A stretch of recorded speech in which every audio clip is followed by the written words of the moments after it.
Agudicen sus sentidos y dejen entrar la luz, para iluminar los oscuros mitos que pesan sobre la locura. Emitiendo desde los confines de un satélite de Júpiter, apostando por el movimiento en primera persona, Radio Himalaya. Un programa donde la voz de la salud mental está representada por sus protagonistas. Un proyecto que promueve AFE Salud Mental, asociación canaria que lucha por el colectivo desde 1982.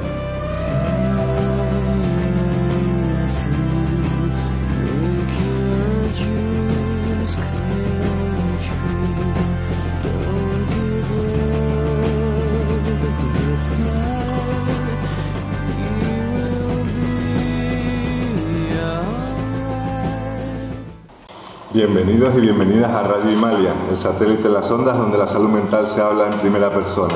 Hoy arrancamos el programa celebrando el Día Mundial de la Salud Mental y lo hacemos con el movimiento asociativo.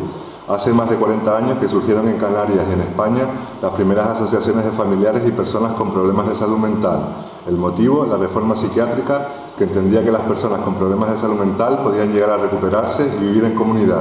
Sin duda, sentó las bases de un nuevo modelo de atención a la salud mental, pero el peso recayó sobre las familias de estas personas y ante la falta de recursos y de inversión en este nuevo modelo, las familias decidieron agruparse, por un lado para reivindicar y exigir la necesaria puesta en marcha de recursos comunitarios que ayudasen en la recuperación y la propia necesidad de las familias, que se vieron también necesitadas de apoyo.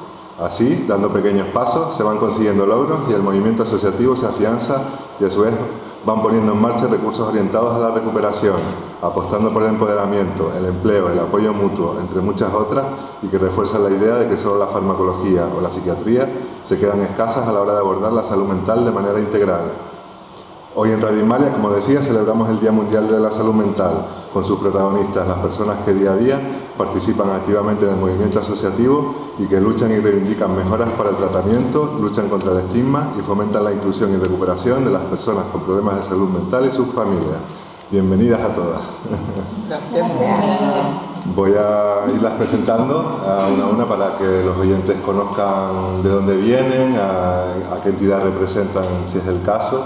Y en primer lugar quiero saludar a Nieves de la Asociación Alavente. Bienvenida, Nieves. Muchísimas gracias, gracias por invitarme. Alavente, ¿qué es una asociación a qué se dedica? Alavente es una asociación que se dedica a ayudar a personas con trastornos de la conducta alimentaria, tanto a pacientes como a sus familiares. Y tenemos desde el año 2001 un centro de día con un comedor terapéutico, que fue el primer centro de día en España creado por una asociación. Así que estamos muy contentos con eso. Es para sentirse orgullosos, sí que sí. Saludamos ahora a la compañera Ruth Reyes, colaboradora de Radio Himalaya. Bienvenida, Ruth. Hola, ¿qué tal? Gracias por invitarme. Pues bueno, yo soy Ruth, yo participé en los programas de Radio Himalaya y bueno, represento al Comité Pro Salud Mental de Canarias, a la Junta Directiva de AFE Salud Mental y acudo a un centro ocupacional de encuadernación. Interesante la perspectiva de Ruth también en primera persona, y a su lado se encuentra Enrique. Bienvenido, Enrique. Buenas tardes, Enrique. También colaborador habitual del programa, y hoy también vienes representando al comité como Ruth, ¿no?, de la Federación Salud Mental Canaria. Sí, exactamente. Apoyando a los componentes del comité, que ahí somos tres o cuatro, y nada, intentando a ver si puedo aportar algo de valor, ¿vale? Mucho trabajo ahora además en esta semana, ¿verdad, Enrique? Con todos los actos que hay previstos del Día Mundial de la Salud Mental, parece que todo se condensa ahí en... Sí, es relativo, el trabajo es relativo, sí. Pero sí, parece que se están haciendo cositas. Bienvenido. Que luego me las pregunten y te las cuento. Vale. A su lado se encuentra Jennifer, que es técnica de la asociación Atelsan, ¿verdad, Jennifer? Exacto.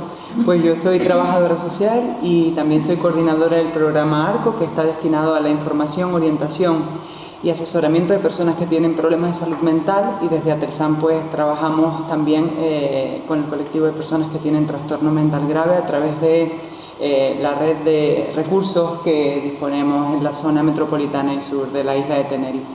Pues bienvenida, Jennifer. Un placer. Saludamos ahora a Natalia, coordinadora de la Federación Salud Mental Canarias. Bienvenida. Muchas gracias, Enrique, por invitarme. Bien.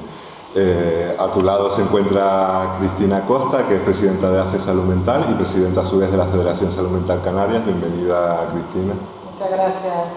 Gracias también por invitarme y a esta charla tan interesante de hoy. Y mucho trabajo también, ¿no? En esto. Muchas cosas nuevas. Enfrente se encuentra la Asociación TLP Impulso, a través de Juan Miguel, ¿verdad? Juan Miguel, vocal de la entidad.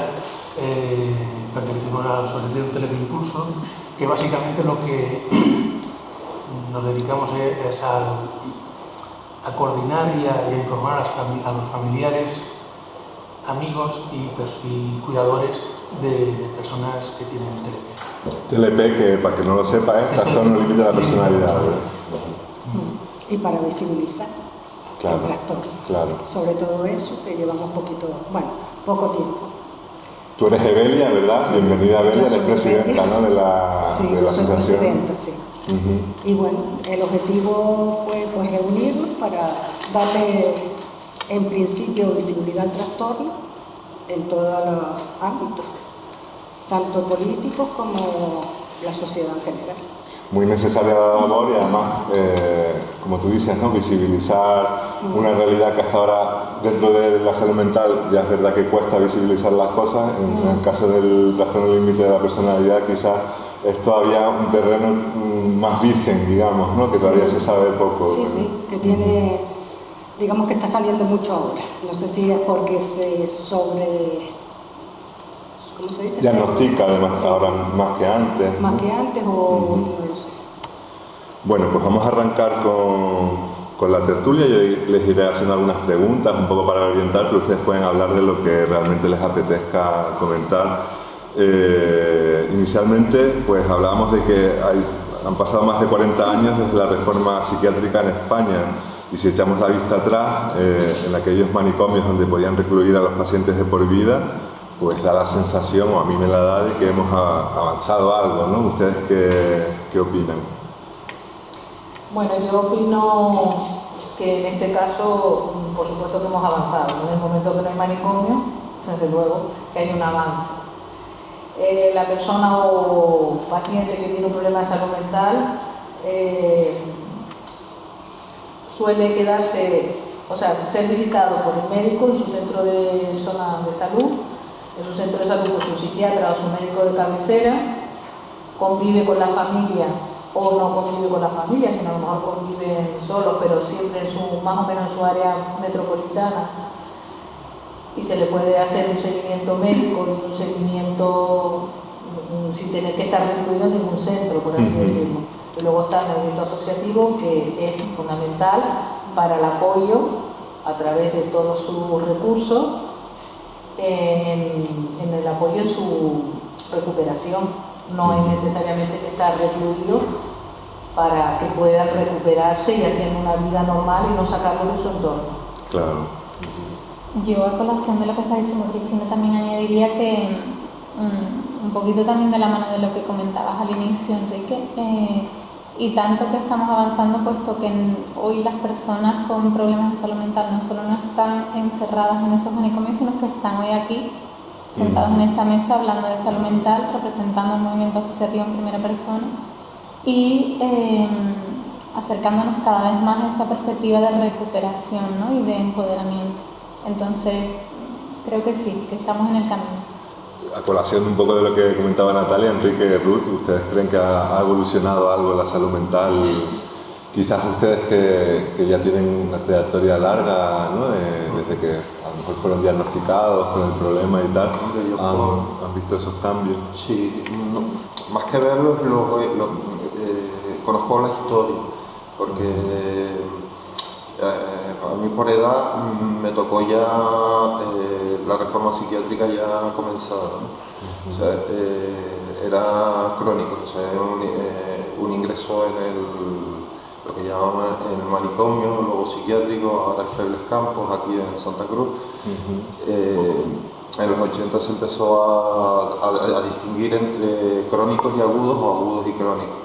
Y entonces de alguna forma pues eso fue un paso en el que los políticos pues se dieron cuenta que era mucho más barato desinstitucionalizar a las personas que vivían toda su vida en un hospital, sacarlas fuera, integrarlas en una sociedad que ya de alguna forma las había rechazado, y decir que eso no significa que se haya creado una burbuja, que sea jauja o Shangri-La o como quieras llamarla, sino que los problemas sociales continúan en esa burbuja, es lo que se llama la neurosis institucional.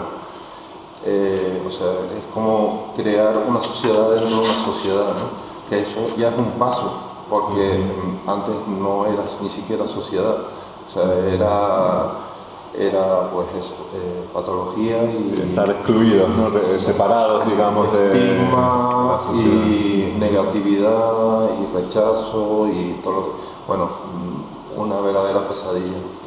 Jennifer, tú que también creo que tienes experiencia, ¿no?, larga dentro de Atelsan, quizás por tu juventud no viviste tan de cerca esa reforma psiquiátrica, pero sí a lo mejor has visto una evolución en quizás lo que está comentando Enrique tiene que ver con la atención más comunitaria, que también la nombraba antes Cristina, ¿no?, como atender a las personas en su sitio, en su lugar, ¿no?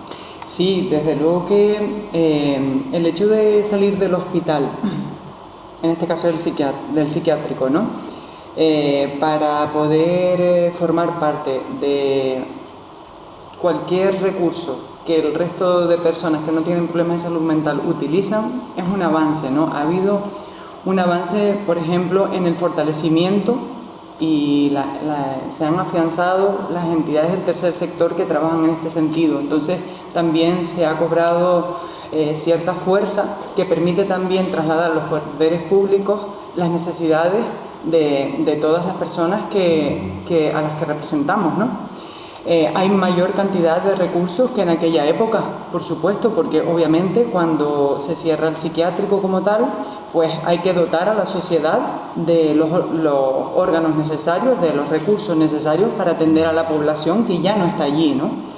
Y de verdad que sí ha habido un avance. En 1986 creo que fue la reforma sanitaria, y desde entonces las familias vienen reivindicando la necesidad de que esto no solamente mejore, sino que lo que tenemos ya se mantenga, ¿no?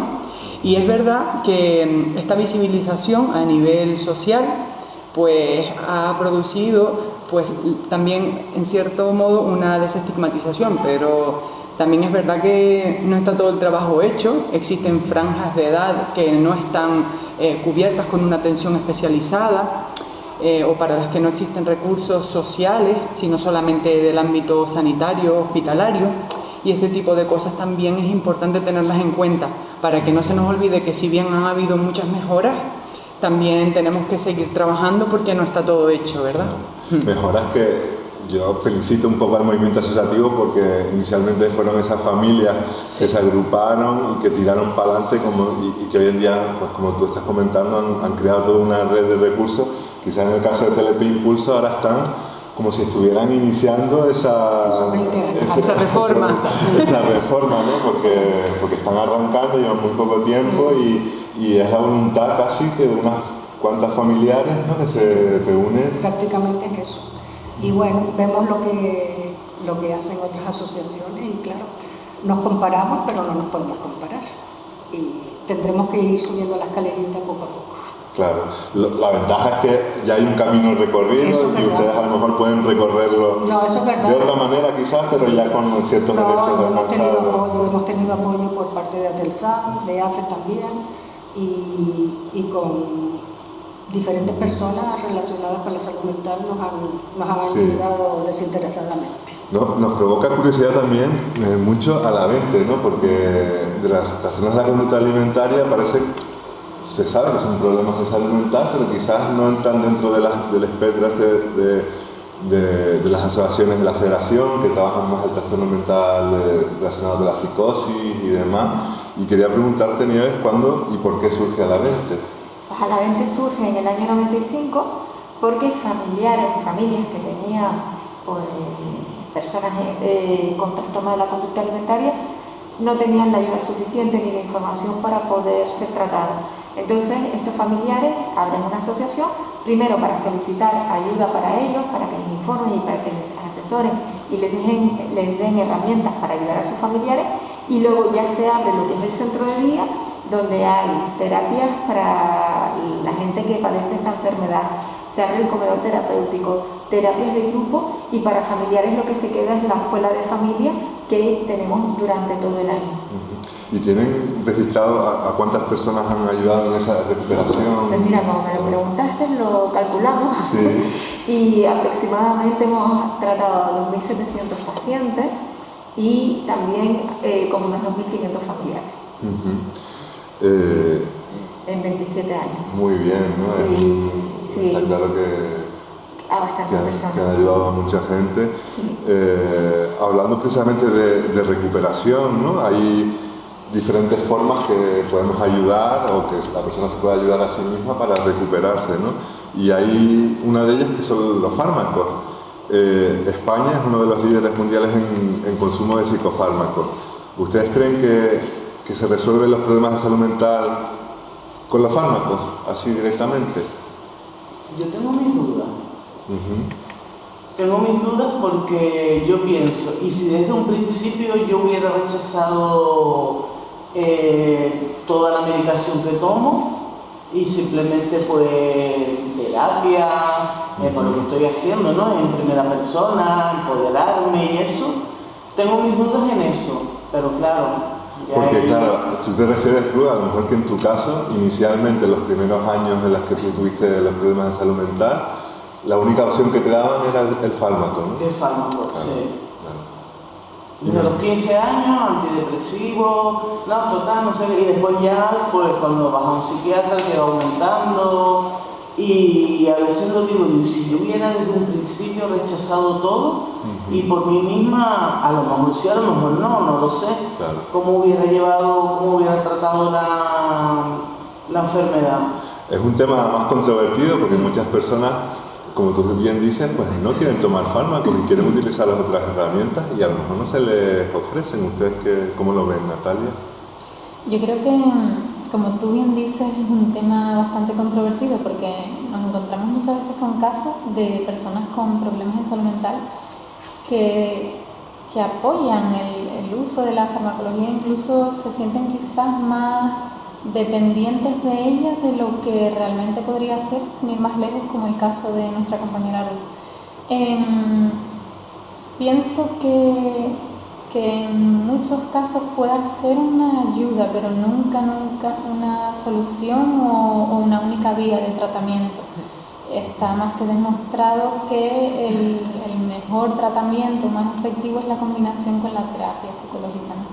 Entonces, bueno, ni siquiera nos podemos centrar a pensar que un trastorno de salud mental lo podemos tratar con farmacología y terapia psicológica, sino lo que comenta Ruth, actividades, posibilitar el empoderamiento de la persona, ¿no? Entonces, bueno, creo que en esto que comentaba también Jennifer hace un momentito queda mucho camino por recorrer. En este sentido, Enrique, y también un poco a colación de lo que comenta la compañera Natalia, efectivamente es una de las partes, ¿no? De hecho, por ejemplo, los recursos de los que disponemos, uno de los puntos que se trabaja es la adhesión al tratamiento y la conexión también con las unidades de salud mental. Pero también es verdad que se trabaja mucho el que la persona pueda estar integrada socialmente, en el sentido de que participando de la comunidad de forma activa y realizando alguna actividad que le guste, ¿no? Que le apasione, que le pueda suponer una distracción, por ejemplo, de la sintomatología. En este sentido, en el programa ARCO, yo me encuentro con muchísimas llamadas de personas que plantean que están en casa, que tienen un tratamiento farmacológico, ¿verdad? Pero que ellos mismos son conscientes de que no es suficiente, Entonces me gusta también saber que la población que nos contacta, que va buscando un apoyo para dar su siguiente paso en su rehabilitación, entiende que no es la única vía estar en casa medicado, ¿no? En este caso, que son las personas que nos llaman, las que todavía no han llegado a los recursos, ¿no? Y es interesante percibir que justamente demandan pues actividades, acciones sociales e integradas en la comunidad para poder seguir avanzando, porque entienden que la medicina está bien, pero no es suficiente, ¿no? Entonces quería aportar eso también desde la experiencia de las comunicaciones de personas que contactan para buscar información. Básicamente creo que los psicofármacos son un tratamiento, no la curación. El que se crea que tomando pastillas se va a curar, creo que está totalmente equivocado, y aparte lo que va a conseguir es crearse una dependencia de estos fármacos que no se puede quitar. Entonces, cuando vas a un psiquiatra y te medica unos medicamentos, cuando te lo quiere quitar, es el primero que te dice: un mes te tomas una pastilla menos, al mes siguiente media pastilla. ¿Por qué? Porque son dependientes. Ese es el gran problema que crean esos psicofármacos. En este sentido, y también aportando un poquito más respecto de lo que comentó el compañero, me doy cuenta que también los médicos son conscientes de que de intentar no medicar en exceso y de que las cantidades de fármacos prescritas sean las adecuadas y de hacer un seguimiento bueno, ¿no? El problema está cuando a lo mejor las consultas tienen demasiada demora y el seguimiento es demasiado adelante y en ese momento no se ha podido ajustar la medicación en el momento adecuado para que la persona pueda estar bien, ¿no? Y que no sufra pues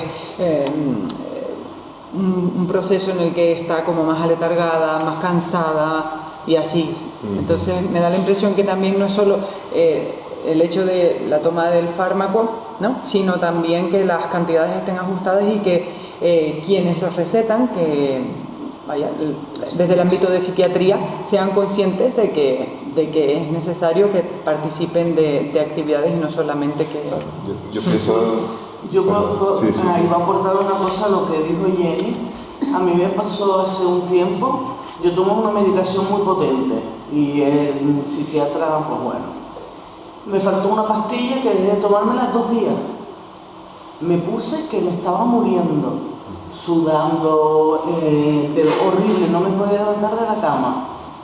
Y cuando me la tomé, en media hora estaba como nueva. Bien. O sea, imagínate, y ahora estoy también dejando una y me dice eso, un mes tal, otro mes cual, pero que vamos, para eso hay que... Sí, quizás es interesante la perspectiva un poco de lo que estábamos comentando antes, de que lo social también forma parte del tratamiento, porque lo que siempre hemos escuchado, ¿no?, históricamente es: persona con problemas de salud mental, lo más importante es la medicación, que te tomes la medicación. Y se odian, en el caso, no sé si yo quería comentar que los trastornos de la conducta alimentaria, yo veo la medicación como un apoyo a la recuperación. ¿En qué ayuda? Pues los ansiolíticos o los antidepresivos son como estabilizadores emocionales que les ayudan a disminuir las obsesiones o los miedos para enfrentarse a sus dificultades para poderse recuperar. Y como algo muy positivo, yo he visto muchas veces que cuando a una persona ya le dan el alta, a lo mejor lleva 2 años o 3 años en tratamiento, se retira toda la medicación, que a veces hay momentos del tratamiento que han llevado bastante medicación. Entonces es algo positivo porque ves que se utiliza no de forma crónica, sino de forma puntual para colaborar en su recuperación. Hablando precisamente del tema de la psiquiatría, ¿no? Pues hasta hace pocos años los expertos, los que sabían, digamos, de salud mental eran los profesionales de la psiquiatría. Sin embargo, hoy en día, desde los medios de comunicación, pues buscamos más la voz de las personas que han vivido el problema de salud mental. ¿Cuál creen ustedes que es el motivo por esta incorporación al conocimiento de la salud mental de las personas con problemas de salud mental y de las familias, ¿no? ¿Qué aportan estas personas que la psiquiatría quizás no llega a aportar, Enrique? Mira, yo la aportación que pueda suponer mi experiencia vital en primera persona no la conozco. Simplemente te digo que es que me llamaron.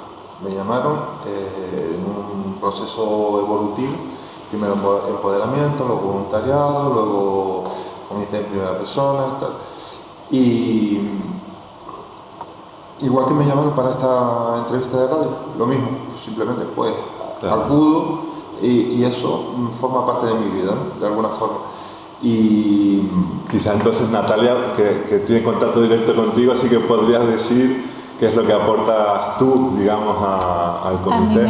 A mí me estaban dando muchas ganas de responder o de ampliar la información que contaba Enrique, porque bueno, sin ir más lejos, desde la Federación Salud Mental Canarias, como bien han dicho ambos, tenemos el Comité Pro Salud Mental Canarias con un representante de cada entidad dentro de la federación y de este comité. Sin ir más lejos, también este año nos hemos hecho un recorrido por las diferentes entidades con el comité, presentando lo que hacen, su labor y a través todo de un proyecto, ¿no?, financiado por Fundación CEPSA. Entonces, bueno, es verdad que de lo más que nos hemos encontrado en estas actividades y mensajes tanto de personas con problemas de salud mental, miembros de cada una de las entidades, como algo que recalcan ellos mismos, Ruth, Enrique y los demás y las demás compañeros y compañeras, es que algo que nunca vamos a poder quizás entender del todo personas que hasta día de hoy no convivimos con un problema de salud mental, y es que no es lo mismo que el mensaje lo cuente quien lo ha vivido que quien no lo ha vivido. Y creo que no es lo mismo para quien lo recibe que lo cuente una persona que ha convivido, que convive con ello, ¿no? No solo supone un ejemplo de empoderamiento y de superación, sino que para quienes los oímos, quienes los vemos, y yo, sin ir más lejos, como compañera de ellos en este camino, siempre digo que lo que me siento es inmensamente orgullosa porque aprendo de ellos cada día y de ellas. Y creo que todo se resume en ese ejemplo de superación, ¿no? O las charlas que también hacen desde algunas entidades en centros educativos, población tan importante y que nos demanda tanta atención actualmente en temas de salud mental. Creo que ellos son el vivo ejemplo, ¿no? Que convivir con un problema de salud mental en ningún momento resulta incapacitante para continuar tu camino en la vida, ¿no? Y además también tenemos la perspectiva de la familia, ¿no? En este caso con Cristina, ¿no? Claro. Yo con perspectiva como familia puedo decir que es importantísimo, y eso desde luego no lo soluciona el psiquiatra ni la psicóloga, es el convivir con una persona que tenga un problema de salud mental, el aprendizaje que tienes tanto con la persona como el que te pueda dar, en este caso la asociación o cualquier asociación, haciendo reuniones de familiares con el mismo problema en los que todos podemos relacionarnos y contar cada uno su experiencia y podemos compartir. Los cursos de psicoeducación, que también son importantísimos porque con ellos aprendes a comunicarte con la persona. Cuando una persona tiene un problema de salud mental, creo yo, por mi experiencia como familiar, es que se le pretende tratar a él o a ella de una manera como si no tuviera la enfermedad. Y eso es lo que yo digo, vamos a ver, si a una persona le cortas la pierna por la rodilla, si tú no le das unas muletas, no le puedes decir camina, pero camina, hombre, pero camina. No, tendrás que darle unas herramientas para que pueda caminar. ¿Vale? Entonces esas herramientas hay que aprenderlas, porque en el problema de salud mental no se le puede dar algo físico, sino algo comunicativo. Y esa aportación de la familia, eso no lo conoce el psiquiatra. El psiquiatra conoce al paciente y sus circunstancias, pero la familia sabe el comportamiento de esa persona en casa. Y nosotros tenemos que aprender a cómo comunicarnos ahora nuevamente, porque es otra persona, entre comillas, no es la que era, pero hay aprender a convivir con ella. Quizás antes el que no fuera visible la voz de la familia y la voz de las personas en primera persona contribuía de alguna manera, Enrique, ¿no? a que hubiera ese estigma, todos esos prejuicios de la peligrosidad, del tal. Hoy en día, el verte a ti o ver a Ruth, ¿no? hace que, hablando y expresándose como lo hacen, hace que se nos bajen totalmente esos prejuicios. Es que es la incomprensión de la incomprensión, o sea, la incomprensión al cuadrado. O el estigma y el autoestigma, para definirlo con palabras más o menos. Sí, la familia veía que perdía un hijo, una hija, un hijo, y lo perdía de por vida. De todas formas, un diagnóstico como puede ser el brote psicótico va a cambiar la vida de la persona y me imagino que algo de la vida familiar, de la familia. Y yo pienso que también que las familias son muy importantes en la evolución del diagnóstico psiquiátrico del paciente. No es lo mismo tener una familia que te apoya, que empatiza contigo, que te da cariño, que te da no sé qué, no sé cuál, que no tener ese recurso. Y que la familia pueda entender la enfermedad para poder dar ese apoyo a sus familiares en ese caso, porque como antes no te decían nada ni sabías nada, lo que tenías era miedo, y todo ese miedo se transmite a toda la familia.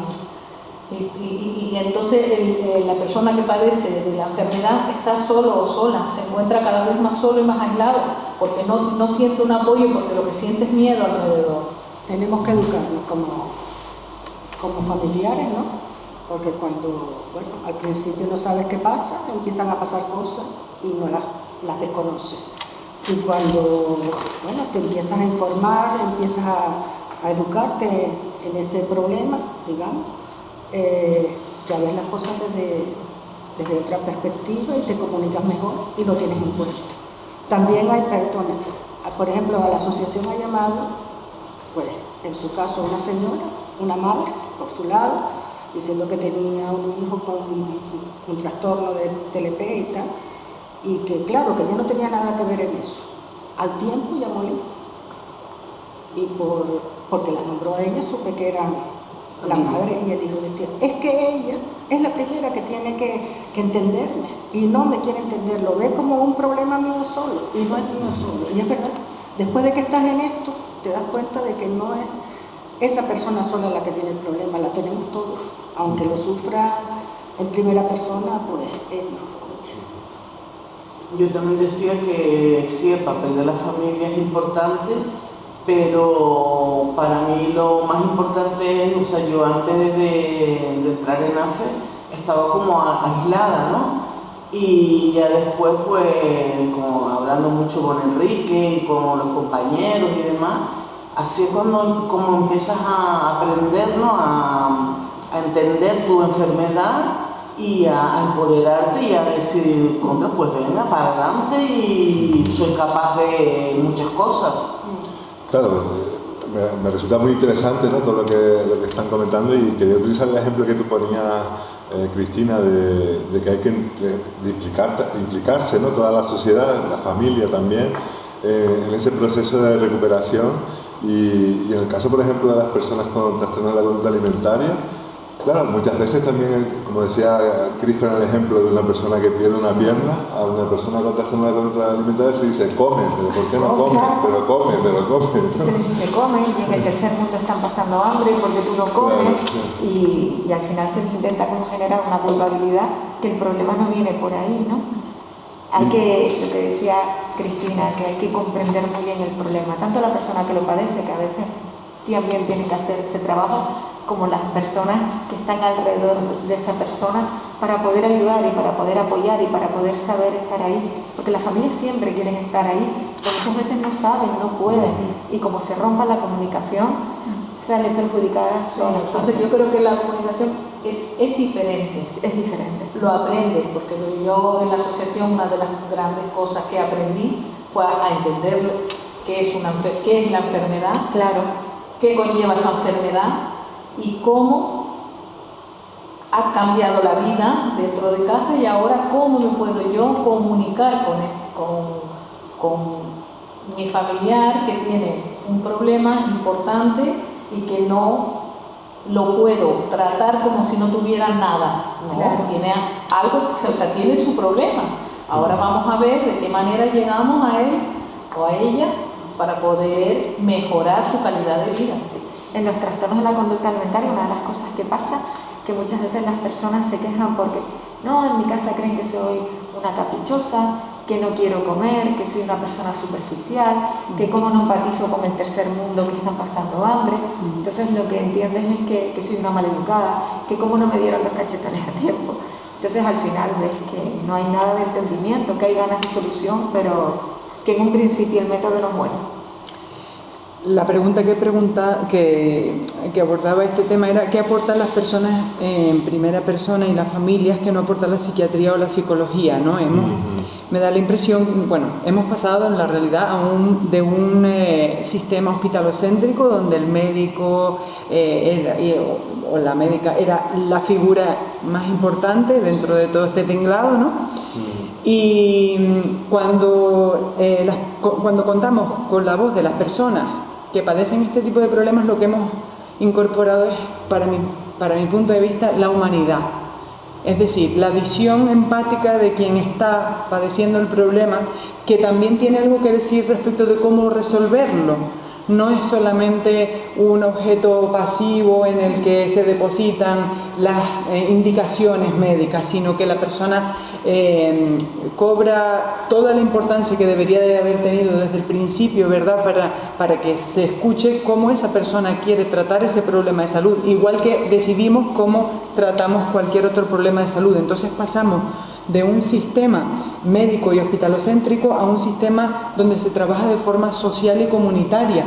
Y para mí una palabra que es como clave es esa parte de la humanidad y, como decía, rescatando antes una palabra que comentó Ruth, el empoderamiento, es decir, el que personas que son expertas en su propio problema, que efectivamente conocen todos los pormenores y detalles de cuándo va a empezar el brote, por ejemplo, o de cuándo les está sentando perfectamente la medicación, ¿no? Como un guante, expresen lo que sienten, lo que creen y además se muestren para ser ejemplo, para ser motivación y que otras personas que están padeciendo el mismo problema pues digan, va, qué bien está, y yo puedo estar así también. Y puedo decir lo que necesito, ¿no? Claro. Y pedirlo, y exigirlo frente a la administración pública. Exacto. He sabido pues que el movimiento asociativo, pues las propias personas son las que lideran esas reivindicaciones, ¿no? Ya no es ese psiquiatra el que determina qué es lo que necesita la persona, sino la persona sabe lo que necesita y lo exige, ¿no? Sí, total. Y quizás tras la pandemia del COVID y del confinamiento, la salud mental se haya empezado a poner como de moda, vamos a decir, ¿no? Como que parece que se habla más. ¿Qué papel juega el movimiento asociativo ahora mismo en este momento, ¿no? Histórico, y en esa otra pandemia que sabemos que es la de la salud mental, que cada vez hay más problemas de salud mental en la población? Sí, pues mira, Enrique, respecto a lo que dices, es verdad que, como bien comentas, está como de moda, ¿no? Es la palabra exacta. Esto, por una parte, es positivo. No queremos en ningún momento dejar de nombrar que parezca que los problemas de salud mental han surgido tras la pandemia, porque ni de lejos sabemos que eso es así. Ya lo hemos venido comentando en este ratito. Pero sí, tras la pandemia parece que comienza a ser más fácil visibilizarlos, ¿no? Bueno, determinados personajes públicos quizás están ayudando, ¿no? Con sus testimonios están haciendo que, bueno, pues determinadas personas que para ellos son un modelo, pues bueno, pues si él pudo, si ella pudo, yo también puedo. En este sentido, bueno, está siendo positivo, y el papel del movimiento asociativo. Está claro que si en este momento estamos con la salud mental en boca de la sociedad en general, es algo que es necesario aprovechar, ¿no? Y tocar la puerta de las administraciones públicas, ¿no? Y si cada vez es más fuerte esa voz, tanto en primera persona, tanto de familiares, tanto de profesionales, y de la sociedad en general, ahora es el momento, ahora es cuando hay que aprovechar. Cristina. No, estoy totalmente de acuerdo con lo que está...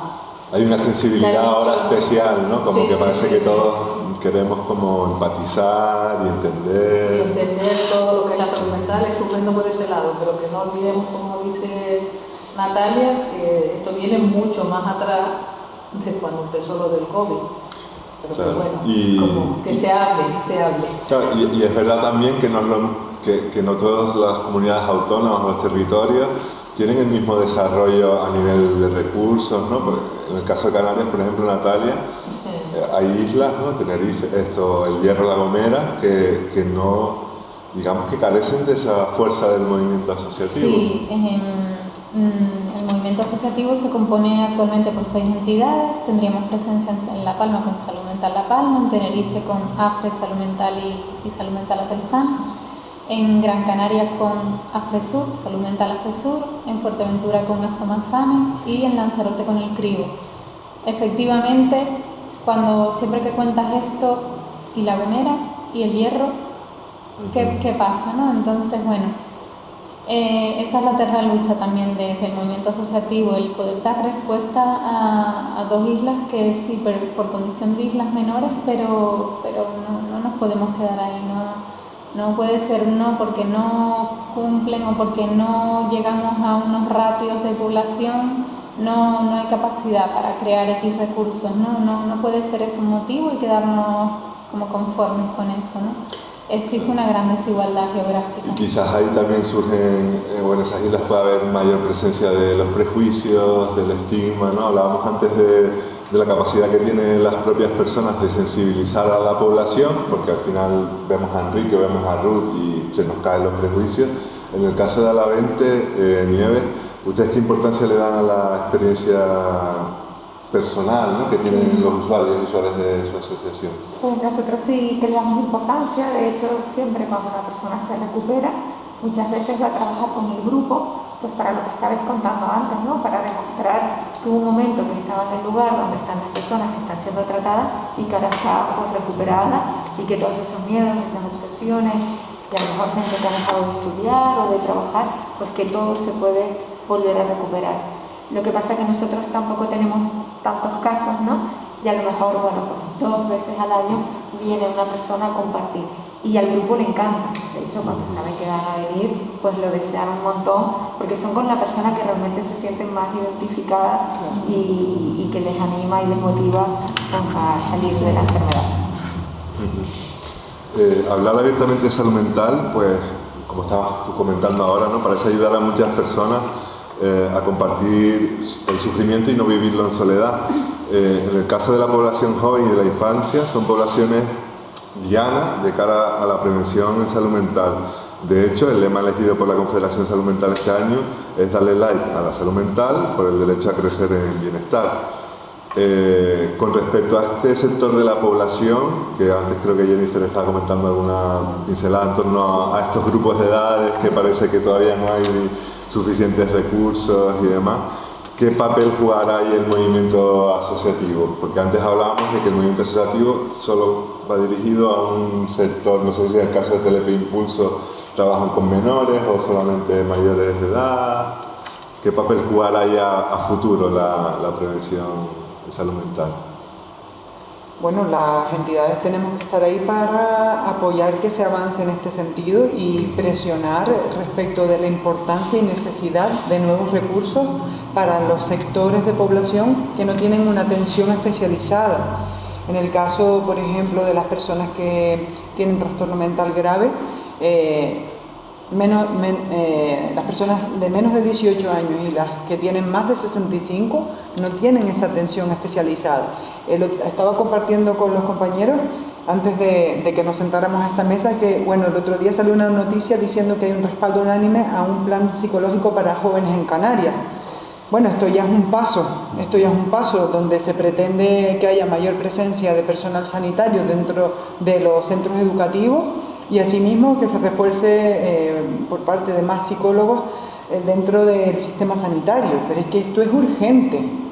Esto no es algo que, o sea, hay que celebrarlo, pero hay que entender que es que esto ya hacía falta desde hace mucho tiempo, y tal vez la pregunta que planteabas antes, tal vez la pandemia haya puesto ya de manifiesto ya está bueno, o sea, vamos para adelante, porque es que si no, la población va a tener problemas mucho más graves, ¿no? Y en este sentido, las asociaciones debemos de estar presentes para apoyar y acompañar a las personas que tienen un problema de salud mental y reivindicar estas mejoras frente a la administración pública, con la solicitud expresa de que es necesario que existan recursos para atenderles, pero también de cara a la prevención, que también es muy importante.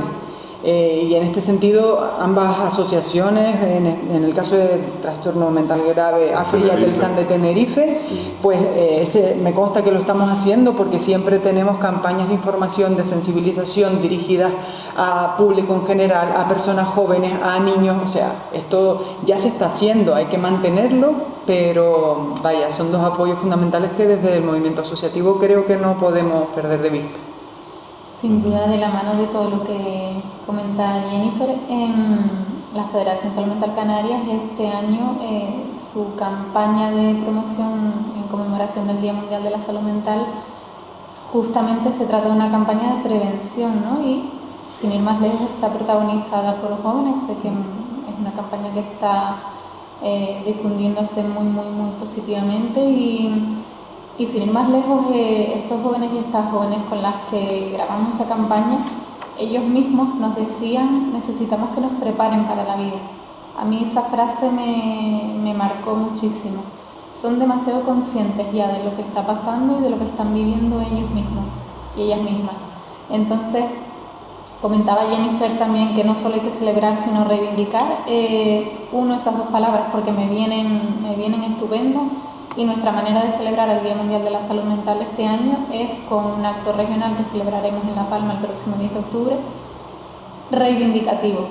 Vamos a hablar de salud mental, pero vamos a decir lo que está pasando con estos dos sectores de la población, infancia y juventud, que han sido un poco como los más olvidados, al menos en temas de salud mental, ¿no? Como los grandes olvidados, ¿no? No se ha prestado atención ni a niños, niñas, ni adolescentes en temas de salud mental, y lo que estamos viendo después de la pandemia, como bien antes decíamos, la pandemia ha despertado, ¿no? O ha sacado a la luz todo lo que estaba anteriormente quizás un poquito más escondido, era más tabú, ¿no? O era un gran estigma hablar de este tema.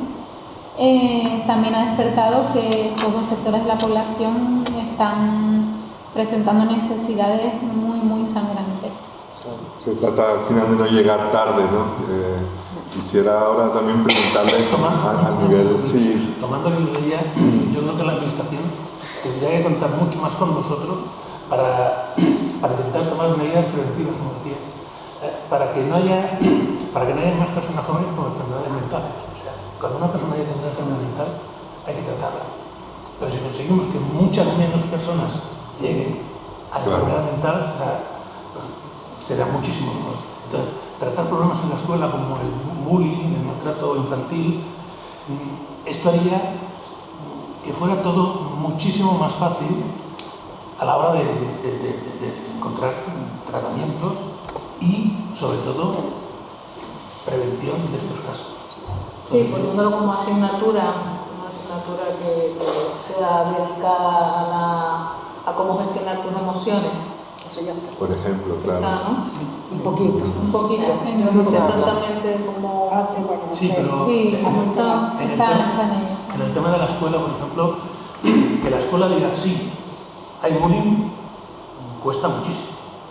Cuesta muchísimo. Y una persona que ya ha padecido bullying, ya no digo que la hemos de considerar como una persona con una enfermedad mental, pero tiene muchos números.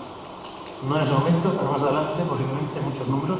Y en el caso del TLP, son personas que desde niño o niña, sobre todo son mujeres en este caso, que desde la juventud han sufrido problemas y sale eso a la edad de 16, 18 años. Sí, son muchos ahora mismo los temas a poner sobre la mesa en relación a infancia y juventud, porque sin ir más lejos, el otro día compartiendo con una profesional de la psicología clínica que va a asistir a nuestra jornada, ella nos comentaba que estamos en un proceso de encontrar el equilibrio, ¿no? Porque sin ir más lejos, en el ámbito educativo, ella se está encontrando, por ejemplo, con datos en consultas donde es excesivo el uso de las nuevas tecnologías, ¿no? Y cómo está esto suponiendo incluso pues adicción. En cambio, desde el propio sistema educativo cada vez es más, digamos, la obligación de usar estos medios, ¿no? Pues para tareas, para temas escolares, todo es a través cada vez más de tablets, de plataformas virtuales. Entonces, claro, aquí resaltamos un poco la importancia transversal que tiene la salud mental en casi todas las áreas de la vida, ¿no? O sea, parece que depende de cómo vivamos, las conductas que tengamos, eso lo que tú estás comentando, ¿no? El tiempo que le dedicamos a ciertas actividades hace que podamos desarrollar o no un problema de salud mental. Quisiera también preguntarles a nivel personal qué ha supuesto para ustedes participar de este movimiento, ¿no? de sus asociaciones, de qué han aprendido o qué es lo que destacarían, ¿no? de su experiencia. Ruth, si quieres.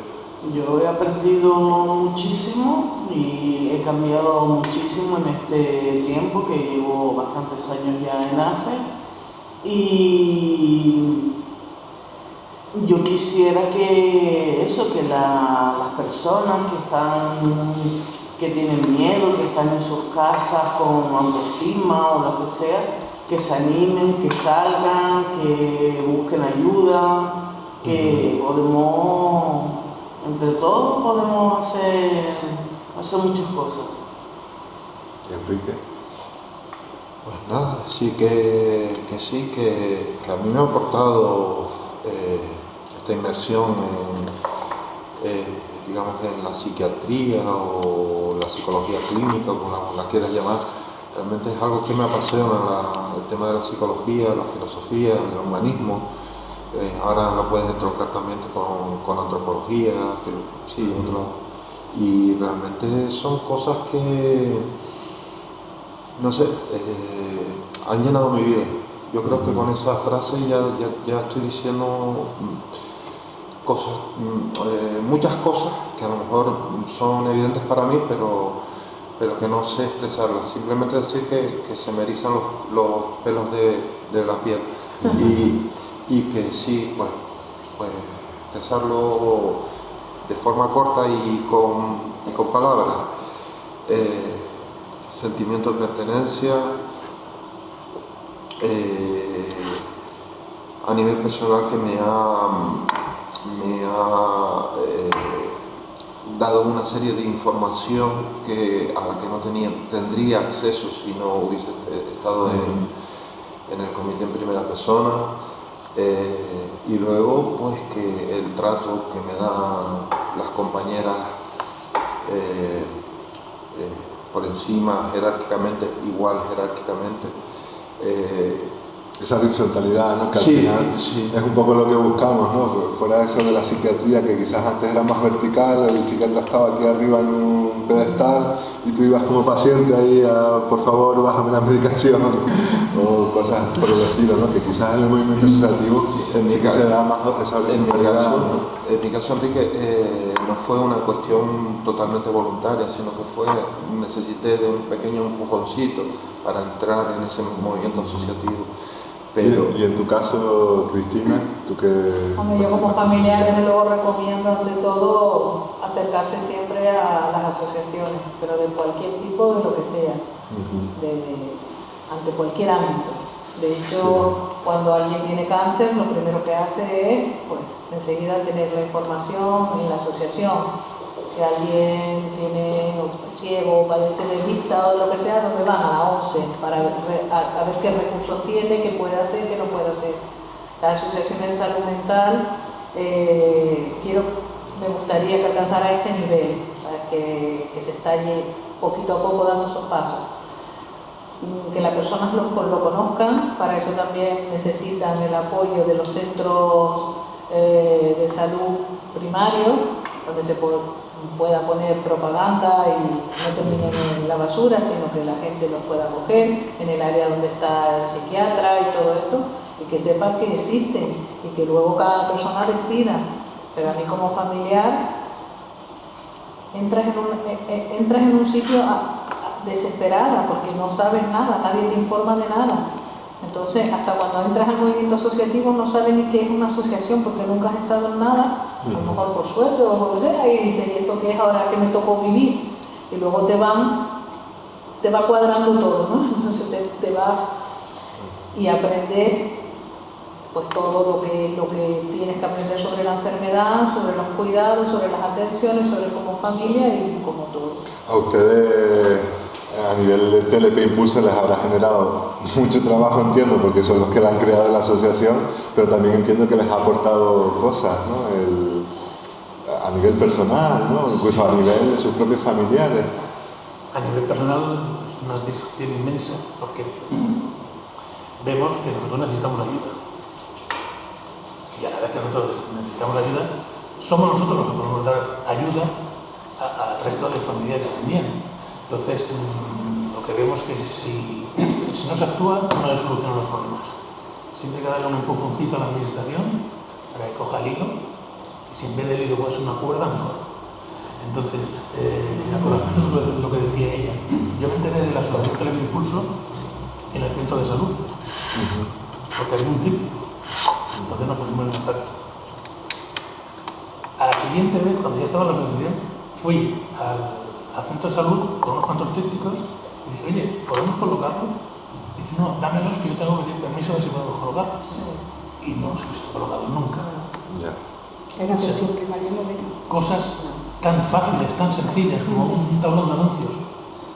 Que no solo darme los trípticos y decir, oye, toma chincheta, no, ni preguntes, toma chincheta. Ahí se demuestra un poco la falta de coordinación que hay, ¿no? Cuando hablamos de recuperación hablamos de que son varias patas, ¿no? Creo que ha quedado patente de aquí, ¿no? De que es lo social, y quizás si fuera más unido, ¿no? Y hubiera más colaboración entre los diferentes sectores de la población, habría mejores resultados. O sea, nosotros una vez tuvimos una reunión con una persona del Ayuntamiento del Puerto de la Cruz, y sí, nos dio nombres y sitios donde ir, pero lo que nunca hemos conseguido, bueno, una vez lo conseguimos, pero no sé si fue bajo mano, ¿okay? La cantidad de personas en Tenerife o en Canarias afectados de TLP. Sí, en Canarias. Tan difícil. Es que llegar a alguien que te diga, pues mira, hay 50.000, 300, 125. Bueno, pues ya sé qué cantidad de gente me tengo que dirigir y dónde puedo dirigirme. Pero si voy al centro de salud, sí, alguno viene. El Puerto de la Cruz no hay ninguno. Yo he dejado papeles en varios sitios. No quiero dejar de tocar también el tema de la perspectiva de género, y a mí en concreto a la mente me provoca mucha curiosidad, ¿no? El tema de los trastornos de la conducta alimentaria. Preguntarte si son más comunes en mujeres, hombres. En mujeres, el 90% de nuestros pacientes son mujeres, y yo diría que hasta el 95%. ¿bien? En los libros es el 90%, nosotros tratamos el 95%. Bueno, es una enfermedad de los trastornos de la conducta alimentaria que afecta más a la mujer. Así que, sí,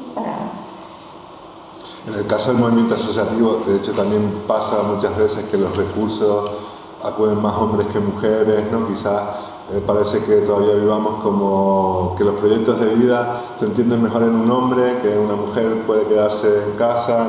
Entiendo que en el caso del TLP, los problemas de TLP, también falta ese empujón, ¿no? de decir, no, las mujeres también pueden recuperarse, también pueden acceder a los recursos comunitarios. Pues yo en mi caso te diré que si es verdad que en los recursos existen más hombres que mujeres, las llamadas telefónicas de personas que todavía no están en los recursos son más de mujeres que de hombres. Imagínate, o sea, que efectivamente, ¿no? Al final las mujeres pues tienden a quedarse en casa. De hecho, cuando tienen algún problema, alguna discapacidad, no solamente en cuanto a problemas de salud mental, sino en general, pues suelen también quedarse en casa y no participar tanto de los recursos. Y además quienes también suelen movilizar todos los recursos o indagar cuáles son los pasitos que hay que dar para resolver este problema en casa, suelen ser las mujeres y no los hombres. Al final se cumple esa visión de la mujer cuidadora, ¿no? Ese rol de la mujer cuidadora que implica una discriminación en cuanto a un trato igualitario en el acceso a los recursos, en el disfrute de los recursos, en quién sufre las consecuencias de la forma en la que está organizado el sistema, etcétera. Sí, sí lo veo. Creo que estoy encantado de celebrar este Día Mundial de la Salud Mental con todos ustedes, como representantes del movimiento asociativo, y quizá para despedirnos, esa última pregunta de cuál es el reto que nos queda o qué pincelada darían para mejorar algo que todavía ven claramente sangrante, ¿no? En este caso, bueno, el tema de la mujer es un tema importante. ¿Qué otras cosas para despedirnos se les ocurre que pueden ser importantes? Si quieres empezar tú, Nieves. Bueno, la verdad, importante pues mantener todo lo que tenemos y continuar. Para mí las asociaciones son súper importantes. De hecho, a mí me gusta un montón cuando llega una persona como paciente, llega a su familia y sienten que Alavente es de alguna forma como un hogar. Y es verdad que es un centro de día donde hay un hogar, donde vienen a comer, donde hay unas terapias, donde semanalmente tienen un contacto tanto con paciente como con familia, y creo que eso es algo muy importante porque ayuda a humanizar las cosas, que era lo que antes comentaba Jennifer, ¿no? Y que las personas se sientan más acogidas, con empatía, que hay personas que la comprenden, que hay personas que están siendo afectadas de lo mismo y que tienen con quién compartir ese momento de la vida que es tan duro y tan complicado, que es cuando llega una enfermedad, y muchas veces las personas están muy desinformadas, desorientadas y con mucho miedo. Pero con esas ganas de participar, ¿no? Entiendo, de sentir ese hogar y de buscar ese sitio. Sí. ¿Cómo podemos ponernos en contacto con Alavente? Con Alavente, el teléfono 922-64-1206 y por redes sociales alavente.org, Facebook, Instagram, página web. Encantado de ayudar a quien lo necesite. Genial.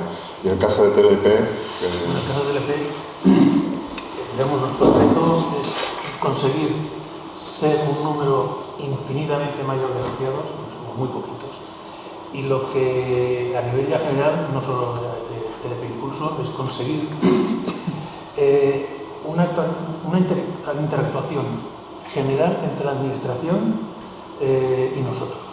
Por ejemplo, crear grupos de trabajo, o sea, no que nos dediquemos solo a presentar nuestras demandas o las carencias, sino lo que hay que decir, oye, falta esto. Entonces, pues venga, se puede intentar hacer un grupo de trabajo, pero que en ese grupo de trabajo estemos también las asociaciones implicadas. Claro, claro. Entonces, ellos en el trabajo, nosotros implicándonos ahí más, y que entre todo, que lo que digamos no se quede ahí y al cabo de 4 años, que hay un cambio de gobierno, tengamos que volver a presentar la misma reglamento y empezar de cero, sino que esos grupos de trabajo se queden ahí creados y se siga trabajando. Estamos bastante de acuerdo y todo lo que ha dicho Miguel yo lo llamaría gobernanza participativa. Es lo que desde la Federación siempre reclamamos, ¿no? Cada vez que vamos a comunicar reivindicaciones, necesitamos esto, pero es que también aportamos esto. Y junto a eso yo creo que lo que hemos dicho en bastantes ocasiones en este ratito, y es esa coordinación interadministrativa, ¿no? Parece que desde los diferentes ámbitos o administraciones públicas comienza a haber un poquitito más de conciencia en relación a los problemas actuales de salud mental, y no tan actuales como también veníamos diciendo. Ahora lo que falta es que sea un puzzle, ¿no? Y esas piezas no construyen por separado, sino que entre todas hagamos algo por la salud mental. Por parte de Atelsam, Enrique y Jennifer. Bueno, mira, yo hablaba esta semana con Ana Concepción, la gerente de Atelsam, y me decía: Jenny, si tú tienes un huequito, tú no dejes de mencionar que es muy importante que aumenten la duración de los convenios con la administración pública, para que podamos hacer programaciones a más largo plazo y que eso se vea en la respuesta que le damos a las personas a las que atendemos. Pero también me gustaría comentar algunos detalles que me parecen muy importantes, como son seguir fortaleciendo la coordinación entre profesionales de nuestra área y con otras áreas sanitarias. Luego, por supuesto, es necesario aumentar la cantidad de recursos porque actualmente son insuficientes en cuanto a la atención social. Pero también que las personas que nos están escuchando a través de Radio Imalia y con la oportunidad que AFES nos da hoy de estar aquí sentados en esta mesa, que la población se sienta activa y parte integrante de un problema de salud mental, aunque aún no lo tenga en casa. Porque a mí me preocupa el que las tendencias estén avisándonos de que están aumentando el número de personas con problemas de salud mental y que como en casa no hay nadie con depresión, yo no lo siento así, o no tengo a nadie que padece bulimia, no lo siento así. Entonces, en este sentido, me gustaría que las personas sean más reivindicativas junto con nosotros y que cuando vamos al médico y no nos atienden, sino que nos cambian la cita para dentro de 6 meses, no solamente lo comentemos, qué mal me ha sentado esto, qué mal lo veo, sino que lo dejen por escrito para que las administraciones públicas sepan que es de nuestro derecho una atención de calidad y dentro de unos plazos coherentes. No cuando ya fui incluso hospitalizado, cuando pasaron los 6 meses ya incluso me hospitalizaron, porque es que ya el problema se estalló. Entonces, en este sentido, y no con voluntad de crear polémica, sino con voluntad de decirle a la administración pública, por escrito, me falta esto. Porque si lo comentamos entre nosotros y solo se queda entre nosotros, el tercer sector tenemos un papel y es trasladarlo a las administraciones públicas, pero él y la ciudadano y ciudadana de a pie también necesita expresar eso por escrito, formalmente, ¿no? Y además esto ayudará al sistema sanitario, a los médicos que ya están atendiendo, a decir, ah, qué bueno, es que hubo tanta cantidad de denuncias de que hacía falta aquí un psiquiatra, que han puesto otro psiquiatra y a mí me alivia el trabajo. Entendido desde ese punto y no desde la visión de, ay, no le voy a poner la reclamación porque creo que es directa hacia el médico. No, no es personal, es respecto del sistema. Entonces, en este sentido, sí me encantaría que la población se sintiera dueña de los recursos que le pertenecen y pudiera decir, hey, gracias por lo que ya tenemos, pero vamos adelante, ¿no? Por escrito. Y para finalizar, Ruth y Enrique, nos vamos con vuestra voz, con la voz de la experiencia personal, de la primera persona. ¿Qué les gustaría para sus vidas personales o para la sociedad en general? Pues yo seguir avanzando y recuperándome y nada, y que las mujeres y las chicas pues también tengan más visibilidad, también, ellas mismas, ¿no? Que se empoderen más y salgan y hablen y eso. Enrique. Vale, pues nada, yo decir que cada persona es un mundo, que todos somos diferentes, incluso los que estamos aquí sentados en esta mesa tenemos necesidades diferentes y despedirme con una reflexión que cantaban ya los Beatles en los años 60. Sé que quieres la revolución, pero si vas a gastar en guerra, pues no te voy a apoyar o algo así. Vale. Pues con ese mensaje de paz nos despedimos. Les felicito a todos por el Día Mundial de la Salud Mental. Felicidades y ha sido un placer contar con todos ustedes en esta mesa del movimiento asociativo. Gracias. Gracias por la invitación. Gracias.